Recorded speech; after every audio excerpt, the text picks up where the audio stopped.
Welcome to Dhatri vlogs. Saundarya Lahari 32వ శ్లోకం. శివశక్తిః కామః క్షితిరధరవిః శీతకిరణః స్మరోహం సశక్రః తదను చ పరామారహరయః అమీహృల్లేఖాభిః तिसृभिरवसानेषु घटिताः भजन्ते वर्णास्ते तव जननि नामावयवताम्. ఓం శ్రీ మాత్రే నమః.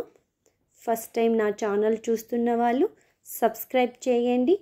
ప్రతిరోజు శ్లోకాలు చెప్తూ ఉంటాను. నా ఛానల్ని ఫాలో అవ్వండి. సపోర్ట్ ధాత్రి వ్లాగ్స్.